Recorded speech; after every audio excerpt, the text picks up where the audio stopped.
இந்திய தலைமை தேர்தல் ஆணையத்தின் செயல்பாடுகள் கேள்விக்குறியாகி இருப்பதாக காங்கிரஸ் எம்பி கார்த்திக் சிதம்பரம் விமர்சனம் செய்துள்ளார்.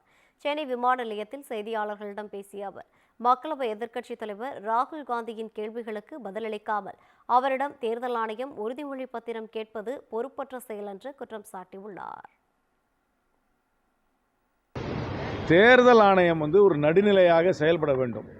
ஆனால் அவர்களுடைய செயல்பாடு பெரிய கேள்விக்குறியாக இருக்கிறது. எதிர்க்கட்சி தலைவர் திரு ராகுல் காந்தி அவர்கள் கேட்ட கேள்விகளுக்கு அவர்கள் பதில் சொல்லாமல் மழுப்புகிறார்கள். அவர் ஏதோ உறுதிமொழி எடுக்க வேண்டும், இல்லாவிட்டால் மன்னிக்க வேண்டும் என்று பொறுப்பற்ற வாக்குவாதத்தில் அவர் ஈடுபடுகிறார்கள். தேர்தல் ஆணையம் என்பது அரசியல் அமைப்பில் உருவாக்கப்பட்ட ஒரு கான்ஸ்டிடியூஷனல் பாடி.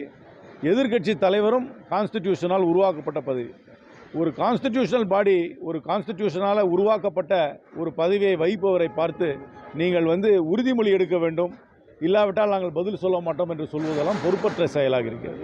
பீகாரிலே 65 லட்சம் பேரை நீக்கம் செய்திருக்கிறார்கள் தேர்தல் பட்டியலிருந்து. அதில் சிலர் இறந்து போயிருப்பாங்க, சிலர் டபுள் என்ட்ரி இருக்கும், சிலரை வேறு ஊருக்கு போயிருக்காங்கன்னு சொல்கிறாங்க. அந்த வேறு ஊருக்கு போயிருக்காங்க சொல்கிறதுல 6.5 லட்சம் பேர் தமிழ்நாட்டில் சேர்த்துருக்காங்கன்னு சொல்கிறாங்க. அதை ஏற்றுக்கவே முடியாது.